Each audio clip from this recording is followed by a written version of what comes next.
नमस्ते, हाय, हेलो, कैसे आप सब। चलिए कहानी शुरू करते हैं, जहाँ इंद्राणी अपने बारे में, अपनी बीते हुए ज़िंदगी के बारे में बताने लगती है अपने पूरे परिवार को। क्योंकि पहले पूरे गांव मोहल्ले सब आ जाते हैं और कहते हैं कि इंद्राणी को बाहर निकालो, वो इस गांव की नहीं है, इस परिवार की नहीं है, उसकी फैमिली उसे ढूंढ रही है। जिस पर मुत्तू उन्हें समझा बुझा कर बाहर भेज देता है और कहता है इस बारे में किसी को ना बताए। फिर वो इंद्राणी और उसके माँ बाप सब भाई सब कमरे में बैठते हैं, जिस पर वो बताती है सबको कि मेरे साथ क्या हुआ क्या नहीं हुआ। और इस सब में वो बता देती है कि मेरे ऊपर लैब टेस्ट किया गया है, मेरी माँ के कोख में ही मेरी माँ को ऐसे दवाइयाँ दी गई है जिसकी वजह से मैं ऐसी बन गई कि मैं लोगों का दिमाग पढ़ सकती हूँ, बहुत जल्दी मैं पढ़ाई याद कर सकती हूँ, मैं बहुत कुछ ऐसा है जो मैं कर सकती हूँ। जिस पर इंद्राणी की ये बातें सुन ईशांत को विश्वास नहीं होता है और वो इंद्राणी से पूछ बैठता है, अच्छा तो बताओ मेरे दिमाग में क्या चल रहा है। जिस पर इंद्राणी कहती है, तुम्हारे दिमाग में ये चल रहा है कि कहीं मैं तुम्हें छोड़कर ना चली जाऊँ, कहीं मैं मेरे परिवार के पास लौट ना जाऊँ। जिस पर ईशांत शांत हो जाता है और कहता है, तुम्हें कैसे पता।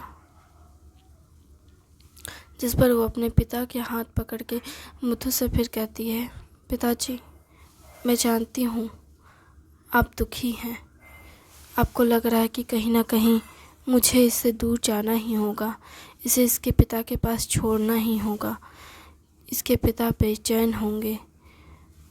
क्या मुझे ऐसा करना चाहिए या नहीं करना चाहिए, क्या मुझे इसे इसके पिता के पास लौटा देना चाहिए या नहीं। आपके दिमाग में यही चल रहा है। मुथु हैरान। इधर इंद्राणी फिर अपनी माँ के पास माँ का हाथ पकड़ती है और कहती है, माँ आप बहुत ज़्यादा परेशान हैं, क्योंकि अभी अभी तो मैं आपकी ज़िंदगी में आई हूँ, सिर्फ 4 ही साल तो हुए हैं और आप दुखी हैं क्योंकि 4 साल में मैं आपसे ठीक से मिली भी नहीं, जुड़ी भी नहीं, और अब आपको मुझसे दूर जाना पड़ेगा, या मुझे आपसे दूर जाना पड़ेगा, इसलिए आप दुखी हैं। सभी लोग कहते हैं कि तुम कैसे जानती हो कि ये सबके दिमाग में चल रहा है। जिस पर वो कहती है कि मुझे सब कुछ पता रहता है। हाँ, मुझे दुनियादारी का ज्ञान नहीं है, पर मैं लोगों का दिमाग पढ़ सकती हूँ, इसलिए मुझे पता है कि किसके इंसान के दिमाग में क्या चल रहा है। इसके अलावा कुछ ऐसी चीज़ें हैं जो मैं कर सकती हूँ। जिस पर वो घर के अंदर से घर के अंदर सामने में ही एक बेड के बगल में एक टेबल पड़ा होता है, छोटा सा, बड़ा सा टेबल नहीं, छोटा सा टेबल रहता है बैठने का, उसे वो खींच लेती है अपनी तरफ। ये काफ़ी हैरान करने वाली चीज़ होती है उसकी फैमिली के लिए। वो कहती है, तुम ऐसा कैसे कर सकती हो। जिस पर वो कहती है, मैं नॉर्मली मेटल को पहले कर लेती थी अपने तरफ अट्रैक्ट, बट अब मैं दूसरी चीज़ों को भी अपने तरफ खींच लेती हूँ। तुम सच में ये सब कर रही हो। नहीं, ये हवा से हुआ होगा। ईशांत को ये सब यकीन ही नहीं होता है। इंद्राणी कहती है, मुझे पता है आपको मुझ पे यकीन नहीं हो रहा है, आप इस बात को एक्सेप्ट ही नहीं करना चाहते, पर सच कहूँ तो यही सच है। इसके अलावा आपको भी पता है कि मैंने बहुत कम वक्त में यहाँ पे मौजूद सारी किताबें पढ़ ली और मुझे बहुत सारी भाषाएं आती हैं। अगर यकीन ना हो तो मैं आपको सारी भाषाओं में बात करके सुना सकती हूँ, जिसमें वो हर भाषा में नमन करना से शुरुआत करती है। नमस्ते, वेलकम, हर तरह की लैंग्वेज में वो बात करती है। धीरे धीरे वो लोग हैरान होते हैं और एक्सेप्ट करने लगते हैं। हर तरह की लैंग्वेज को, सिर्फ इंडियन नहीं बल्कि वेस्टर्न लैंग्वेज में भी वो बात करती है। हाय, हेलो, एवरी लैंग्वेजेस से दैट। और उसके बाद सभी लोग इस सब में यकीन नहीं कर पाते हैं, तो फिर वो कहते हैं तुम झूठ कह रही हो, और तुम्हारे पिता ये सब क्यों नहीं जानते। जिस पर मुथु ये बात पूछता है तो इंद्राणी कहती है कि मेरे पिता ऐसा नहीं है कि नहीं जानते, वो जानते सब कुछ है जैसे आप जान रहे हैं, लेकिन वो आप ही की तरह एक्सेप्ट नहीं करते किसी भी चीज़ को, क्योंकि वो खुद को कमज़ोर नहीं बनाना चाहते हैं। वो ये खुद को नहीं बताना चाहते कि उनमें कोई कमी है या उनकी गलती की वजह से उनकी वाइफ की मौत हुई है। वो इस बात को मानना ही नहीं चाहते। वो नहीं मानना चाहते कि उनकी पत्नी की मौत की वजह वो खुद है। वो ये सब मानना ही नहीं चाहते कि उनकी बेटी जो उनसे दूर गई है वो इस वजह से गई है क्योंकि उन्होंने मुझ पे ध्यान नहीं दिया। वो ये सब मानना ही नहीं चाहते। वो किसी भी चीज़ को नहीं मानना चाहते, इसलिए वो इस सब से दूर भागते हैं और हमेशा अपने लैब में बिज़ी रहते हैं। एक बात बताओ, तुम्हारे मम्मी पापा जो हैं वो एक दूसरे से प्यार करते थे, तो फिर ऐसा क्या हुआ जो वो एक दूसरे से अलग हो गए। वो अलग नहीं हुए थे। क्या मतलब, मेरी माँ और मेरे पिता दोनों ही एक दूसरे से प्यार करते थे, बात सही है, लेकिन मेरी माँ जितना मेरे पिता से प्यार करती थी उतने मेरे पिता ने मेरी माँ को नहीं पसंद किया। मेरे पिता जब शादी हुई तो उसके बाद उन्होंने अपना सारा ध्यान अपने काम में ही लगा दिया।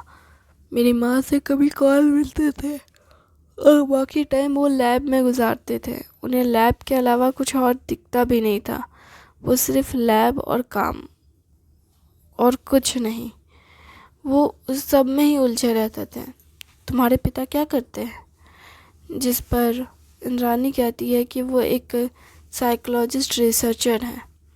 वो लोगों के नर्व्स, साइकोलॉजिकल सिस्टम, बॉडी के मतलब ब्रेन कैसे काम करता है और ब्रेन में जो सब कुछ इमोशंस जो स्टोर होते हैं वो कैसे, किस तरह से, किस फ्रीक्वेंसी में वो करता है, ये सब के ऊपर वो रिसर्च कर रहे हैं।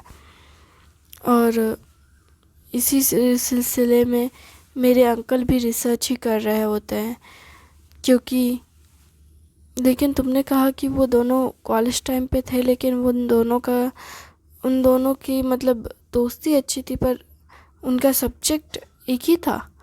नहीं, मेरी माँ और मेरे पिता का सब्जेक्ट एक था। वो दोनों ही साइकोलॉजी की पढ़ाई कर रहे थे। मेरी माँ साइकोलॉजिकल डॉक्टर बनी, जहाँ मेरे पिता साइकोलॉजिकल रिसर्चर बने, पर मेरे अंकल जो थे वो गायनेक बने।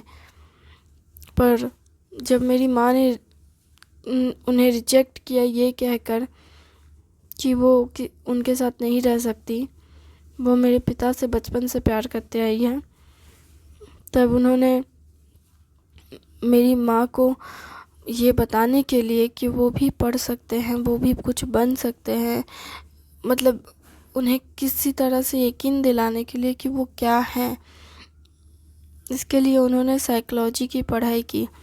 और फिर बाद में इस बारे में उन्होंने किसी से कहा नहीं, बल्कि उन्होंने मेरी माँ को बस ये बताया कि वो कुछ कर रहे हैं। फिर उसके बाद जो कि मेरी माँ बनने वाली थी, तो उन्होंने कहा मेरे पिता से कि वो मेरी माँ का ख्याल रखेंगे। मेरे पिता जो कि ये बात नहीं जानते थे कि अंकल और माँ दोनों ही एक दूसरे को कॉलेज टाइम पे से ही जानते हैं, और मेरी माँ ने उन्हें रिजेक्ट किया था और उन्हें चुना था, ये बात वो नहीं जानते थे।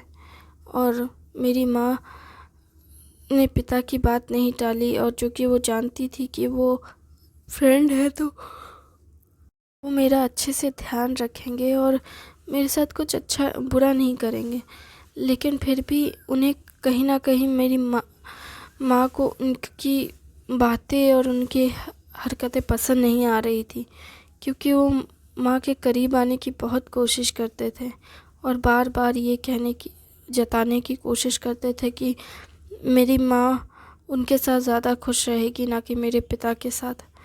पर मेरी माँ ने उन्हें तब भी रिजेक्ट किया, और इस सब में उन्होंने मेरी माँ का ख्याल रखते रखते वो किसी चीज़ पे रिसर्च कर रहे थे, जिसके वजह से उन्होंने कुछ ऐसे दवाइयाँ बनाई और ऐसे केमिकल्स और मतलब ऐसा कुछ किया जो नहीं उन्हें करना चाहिए था, जिसकी वजह से मेरी माँ को फिर उन्होंने रिसर्च करने के लिए कि कोई इंसान चाहते थे, लेकिन रिसर्च करने के लिए कोई इंसान एग्री नहीं था। इस वजह से उन्होंने मेरी माँ पे ही रिसर्च करना शुरू कर दिया, और मेरी माँ इस सब से अनजान थी।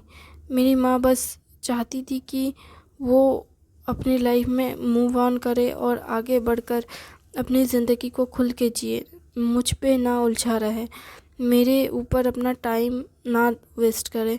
मेरी माँ बस यही चाहती थी।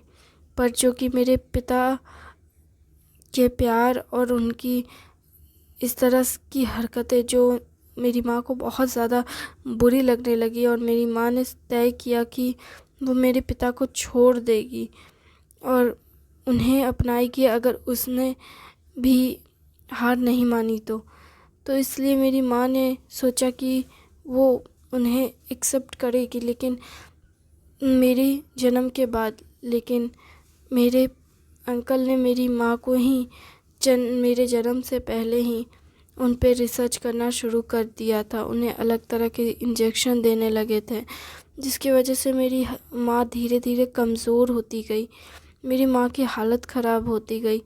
लेकिन वो मेरी माँ को फिर भी ठीक करने की कोशिश करने लगे और कहने लगे कि मैं तुम्हें ठीक कर दूँगा, तुम चिंता मत करो।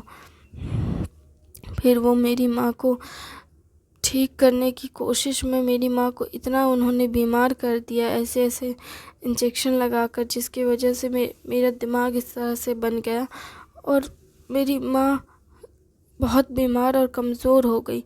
और जब उनकी डिलीवरी का समय आया तो उन्हें बहुत ज़्यादा ब्लड लॉस होने लगा।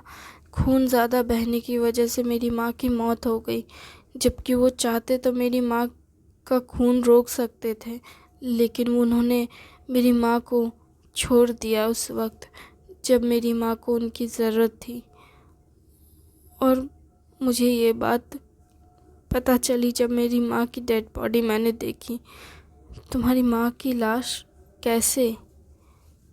जिस पर इंद्रानी कहती है, मेरे अंकल ने आज भी मेरी माँ की लाश को संभाल कर रखा है।